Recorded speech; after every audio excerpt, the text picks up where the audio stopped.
뭐 잘 이해하셨을 거라고 생각하는데, 정확하게 이해가 안 가시면 제가 전 시간에 설명드렸었던 7개의 그림이 나와 있는 것 잘 한번 봐보세요. 그리고 앞부분을 다퉈야 하는 경우인지 뒷부분을 다퉈야 하는 건지 잘 구별해 보시기 바랍니다. 그래서 판례를 소개시켜 주는 것이 여기서도 제일 중요합니다.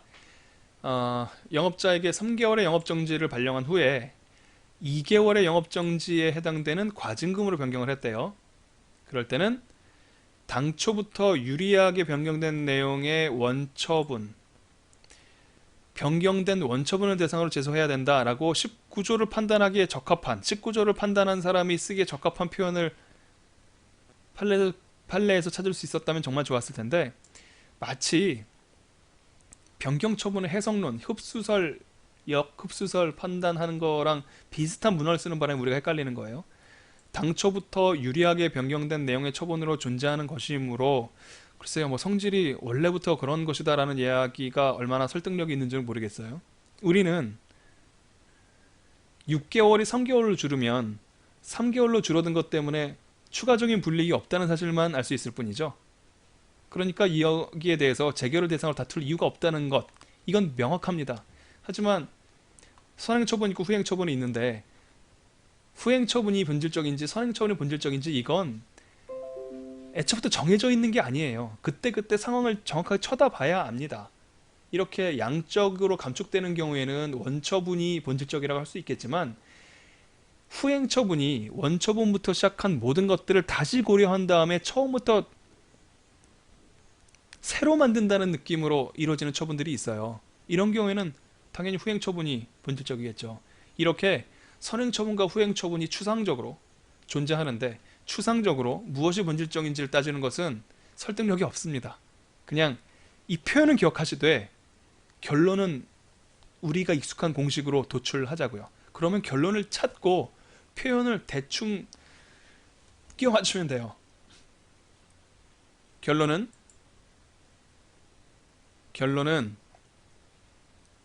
6개월 영업정지가 3개월 영업정지로 줄었다고 해서 3개월로 줄어든 영업정지 처분이 당사자에게 추가적 불이익을 입히는 것은 없다. 그러니까 재결을 대상으로 소를 제기할 필요가 없다. 이렇게 되는 겁니다. 판례 표현은 이제 끼워 맞춰야죠. 당초부터 변경된 내용의 처분으로 존재하는 것이므로 감경되고 남은 원처분을 대상으로 소를 제기해야 된다는 취지로 판시한 바 있다. 이렇게 적어주시면 된다고요. 의무이행 재결의 경우도 역시 마찬가지의 양상이 발생을 합니다. 아까 설명을 드렸었는데, 거부 처분에 대해서 의무이행 심판을 제기해서 승리했어요. 인용 재결을 받았습니다. 그렇게 되면 행정청이 후행 처분을 하겠죠? 아마 거부 처분을 하지 않고 허가 처분을 할 거예요. 그렇게 되면 당사자가 거부당했는데 나중에 허가됐단 말이에요. 그걸 다툴 이유가 있겠습니까? 이걸 소로 제기한 사람은 제3자입니다.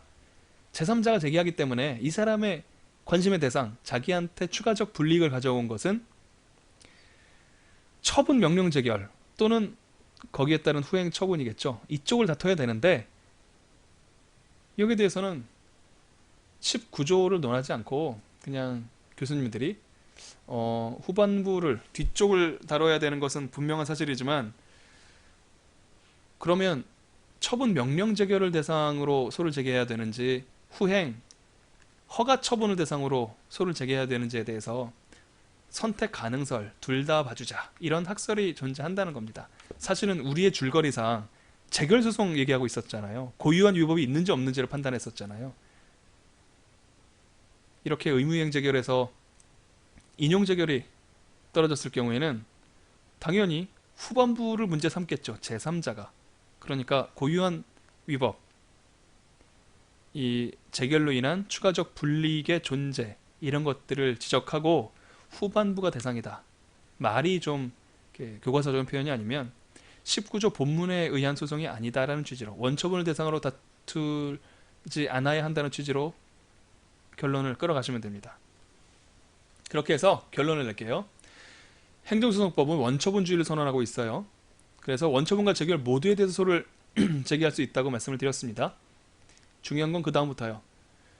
재결 고유의 위반만 재결 소송에서 다툴 수 있다라는 것을 밝혀주셔야죠. 그래서 위반하면 기각이다라는 것도 말씀을 해주셔야 됩니다. 재결 자체의 고유한 위법이란 추가적 불이익이 발생한 경우를 뜻한다고 여러 번 말씀드렸습니다.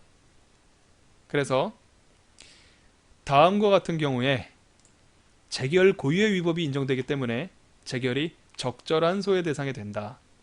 적절하다는 말은 위법하거나 부적법한 것이 아니다라는 뜻으로 신중하게 선택한 표현임을 좀 깨달아 주셨으면 좋겠습니다.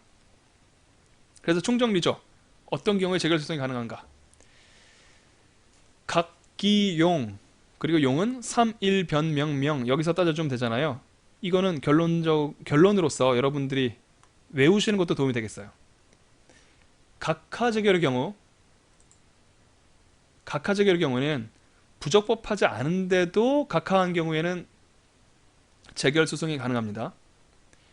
기각재결 중에서는 불고불리, 불이익변경, 사정판단 그르친 경우에는 재결 소송 가능합니다. 각기용, 인용재결 중에서는 제3자효 행정행위 취소재결, 그리고 변경 명령 재결 중에서 침익적 제3자효를 갖는 복효적 행정행위를 대상으로 하는 경우, 말이 복잡한데요. 머릿속으로 상황을 떠올리시면 돼요.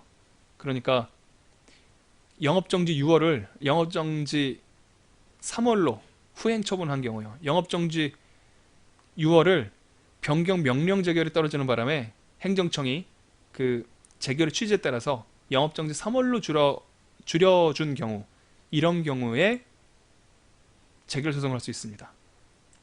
의무이행 재결의 경우에도 재결 소송이 가능하다. 적어도 재결 쪽, 뒤쪽을 대상으로 소를 제기해야 되는 것은 분명하다는 것을 살폈습니다. 이렇게 각, 기, 용 세 가지로 나눠서 어떤 경우에 재결을 대상으로 소를 제기해야 되는지를 알려드렸으니까요. 복잡하다고 말씀드렸죠. 이 복잡한 7가지를 다 비교하고 있는 사람도 전국의 수험생들 중에 여러분들밖에 없을 거예요. 교수님들 교과서에 이거 이렇게 한꺼번에 일별하지 않고 있습니다. 총망라되어 있는 교재가 없어요. 여러분들 이번 공부하시면서 아무도 가지고 있지 않은 그런 무기 챙겨서 마음에 오랫동안 기억날 수 있도록 보관을 하셨으면 좋겠습니다. 그러면 그 재결 소송에 대해서 마치고요. 다음 시간부터는 원고 적격에 대해서 다시 한번 말씀드리도록 하겠습니다. 수고하셨습니다.